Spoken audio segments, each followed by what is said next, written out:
L'AES, une alliance qui contre la France. Le Burkina Faso et le Niger emboîtent le pas du Mali. En effet, le Burkina Faso révise sa constitution et relègue le français au rang de langue de travail. Aussi, d'un commun accord, le Mali et le Niger viennent à nouveau de décider de mettre fin à 2 conventions signées avec la France en matière de coopération fiscale. C'était le mardi 5 décembre dernier. Les pays membres de l'Alliance des États du Sahel, AES, semblent engagés à tourner définitivement la page de la France, l'ex-pays colonisateur. Après le Mali, le Burkina Faso a adopté, le 6 décembre dernier, un projet de loi révisant la Constitution qui consacrera les langues nationales comme langues officielles à la place du français qui sera désormais relégué au rang de langue de travail. En outre, le Mali et le Niger ont, à travers un communiqué conjoint, décidé de mettre fin à 2 conventions signées avec la France en matière de coopération fiscale. Au Burkina Faso, le gouvernement a précisé dans le compte-rendu du Conseil des ministres que ce projet de loi s'inscrit dans le cadre de la réalisation d'une des principales missions de la transition qui consiste à engager des réformes politiques, administratives et institutionnelles en vue de renforcer la culture démocratique et consolider l'état de droit. Ce nouveau texte prévoit l'érection des langues nationales en langues officielles en lieu et place du français qui devient la langue de travail. Faut-il rappeler que courant cette année, le Mali avait modifié sa constitution par référendum et réservé le même sort aux Français. D'ailleurs, c'est le premier pays de l'Afrique de l'Ouest à l'avoir fait. Et quelques mois après, un autre pays de l'Afrique de l'Ouest souhaite aussi engager des réformes politiques et institutionnelles pour officialiser ses langues nationales et reléguer le français comme langue de travail. Aussi, ce projet de loi, qui sera soumis à l'Assemblée législative de transition pour vote, prévoit également l'institution de mécanismes traditionnels et alternatifs de règlement des différends. Par ailleurs, le Conseil constitutionnel voit ainsi ses missions élargies tandis que des institutions sont supprimées comme la Haute Cour de justice, qui jugeait les hautes personnalités politiques ou le médiateur du Faso. En outre, le statut de la puissante Agence nationale du renseignement, ANR, sera renforcé en étant désormais sanctuarisé dans la Constitution.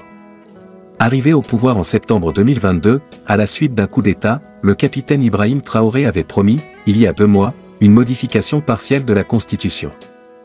Cela en réponse aux nombreuses manifestations des populations burkinabais, demandant l'adoption d'une nouvelle constitution. Aussi, le Premier ministre burkinabé, Apollinaire Joachim Kielem de Tembla avait laissé entendre, faisant allusion à de textes calqués sur la constitution française que l'écriture d'une nouvelle constitution est une question de souveraineté politique, économique et culturelle. Nul ne peut s'épanouir réellement à partir des concepts d'autrui. Le Mali et le Niger ont, d'un commun accord, décidé de mettre fin à 2 conventions signées avec la France en matière de coopération fiscale. L'annonce a été faite le 5 décembre dernier, à travers un communiqué conjoint de 2 États. Selon le communiqué, cette décision doit être effective dans un délai de 3 mois. Pour le Mali, il s'agit de la convention tendant à éviter les doubles impositions et à rétablir les règles d'assistance réciproque en matière d'impôt sur le revenu, d'impôt sur les successions, de droit d'enregistrement et de droit de timbre, datant du 22 septembre 1972, à propos de la République nigérienne, l'accord tend à éliminer les doubles impositions et à établir les règles d'assistance mutuelle administrative en matière fiscale. Le Mali et le Niger ont dénoncé conjointement dans leurs documents l'attitude hostile persistante de la France envers les 2 pays, qui engendre un manque à gagner considérable pour les 2 pays. Ils précisent aussi que leur décision commune de rompre avec ces conventions consiste à préserver les intérêts supérieurs de leur pays. Rappelons que les autorités burkinabées ont aussi mis fin à cette convention fiscale le 7 août dernier. Cette décision fait suite à des désaccords économiques persistants et à la suspension de l'aide au développement française. Désormais, les 3 pays qui constituent l'Alliance des États du Sahel ont tous dénoncé les conventions signées avec la France en matière fiscale. La faim s'aggrave en Afrique de l'Ouest et centrale alors que les financements manquent. L'insécurité alimentaire continue de s'aggraver en Afrique de l'Ouest et centrale où le nombre de personnes souffrant de la faim devrait atteindre 49,5 millions en 2024, ont averti mardi des agences onusiennes. La faim aiguë reste à des niveaux records dans la région, mais le financement nécessaire pour faire face à la situation ne suit pas.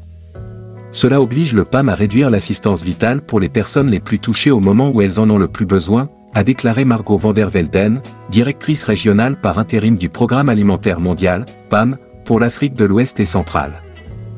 Un financement insuffisant signifie que les personnes souffrant d'une faim modérée seront contraintes de sauter des repas et de consommer des aliments moins nutritifs, ce qui les exposera au risque de retomber dans des phases de crise ou d'urgence, perpétuant ainsi le cycle de la faim et de la malnutrition, a-t-elle cité en exemple.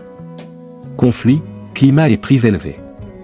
La faim aiguë en Afrique de l'Ouest et centrale est principalement due aux conflits, qui ont déplacé de force des millions de personnes de leurs maisons et de leurs exploitations agricoles, à l'impact de la crise climatique et aux prix élevés des denrées alimentaires et des carburants. Selon une analyse régionale de la sécurité alimentaire publiée mardi, la production de céréales et de tubercules dans la région sera légèrement supérieure au niveau de l'année dernière et à la moyenne des 5 dernières années en raison de l'amélioration des pluies en 2023. Les prix des principales denrées alimentaires restent bien supérieurs à la moyenne des 5 dernières années, en particulier le riz, le maïs, le millet, le sorgho, le manioc et l'huile végétale, malgré les baisses saisonnières des prix des produits de base locaux par rapport à l'année dernière. Les pays côtiers particulièrement affectés. Selon l'analyse du cadre harmonisé de novembre 2023 de la sécurité alimentaire, malgré les efforts considérables déployés par les gouvernements et les partenaires, la région connaîtra globalement une augmentation de la faim de 4% par rapport à la même période en 2023. La tendance est particulièrement inquiétante dans les pays côtiers, où le nombre de femmes, d'hommes et d'enfants confrontés à la faim aiguë, phase IPC-CH3 ou plus, devrait atteindre 6,2 millions pendant la période de soudure juin 2024, soit une augmentation de 16% par rapport à l'année dernière. L'analyse du cadre harmonisé a également montré qu'environ 94 millions de personnes en Afrique de l'Ouest et centrale sont en situation de stress en matière de sécurité alimentaire, phase 2 de l'IPC-CH, entre octobre et décembre 2023. Sans assistance, ces communautés risquent de passer à des niveaux de crise et d'urgence, phase 3 et 4 de l'IPC-CH, dans les jours à venir. Émaciation des enfants. La situation nutritionnelle reste préoccupante, en particulier au Sahel, où les niveaux d'urgence d'émaciation des enfants ont été atteints et dépassés dans plusieurs pays cette année, notamment dans certaines régions du Mali, du nord-ouest du Nigeria et du Burkina Faso.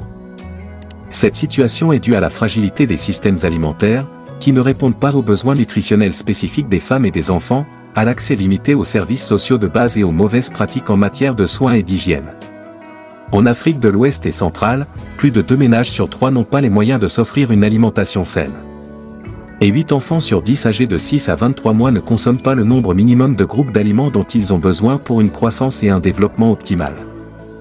Depuis le début de cette année jusqu'à fin octobre 2023, 1,9 million d'enfants de moins de 5 ans ont été admis pour le traitement de l'émaciation sévère dans 9 pays du Sahel, ce qui représente une augmentation de 20% par rapport à la même période en 2022. Les enfants d'Afrique de l'Ouest et centrale ont droit à une alimentation nutritive, sûre, abordable et durable, a déclaré la directrice régionale de l'UNICEF pour l'Afrique de l'Ouest et centrale, Félicité Chibaba. Nous investissons pour prévenir la malnutrition infantile, mais nous avons également besoin de fonds pour continuer à soutenir les services gouvernementaux de détection précoce, de traitement et de soins des enfants malnutris afin de les aider à survivre, à se rétablir et à mener une vie saine et productive dans la dignité, a-t-elle ajouté. Le coût d'un régime alimentaire nutritif quotidien dans le Sahel central, Burkina Faso, Mali et Niger, est de 110% plus élevé que le salaire minimum journalier dans la région, et de plus en plus de ménages dépendent des marchés locaux pour se nourrir, même dans les zones rurales, selon le rapport 2023 sur la sécurité alimentaire et la nutrition. À titre de comparaison, le coût d'une alimentation saine en Afrique est aussi élevé que celui des États-Unis, alors que le PIB américain est plus de 35 fois supérieur à celui de l'Afrique. Agir d'urgence pour sauver des millions de vies. Face à la spirale de l'insécurité alimentaire et de la malnutrition, le PAM, l'Organisation des Nations Unies pour l'alimentation et l'agriculture, FAO, et le Fonds des Nations Unies pour l'enfance, UNICEF, appellent les gouvernements nationaux et les partenaires financiers à donner la priorité aux programmes qui renforcent les systèmes alimentaires et les moyens de subsistance résistants au climat. Investir dans les systèmes de protection sociale. Améliorer la gestion des ressources naturelles, notamment l'eau, en tant qu'accélérateur de la résilience et du développement.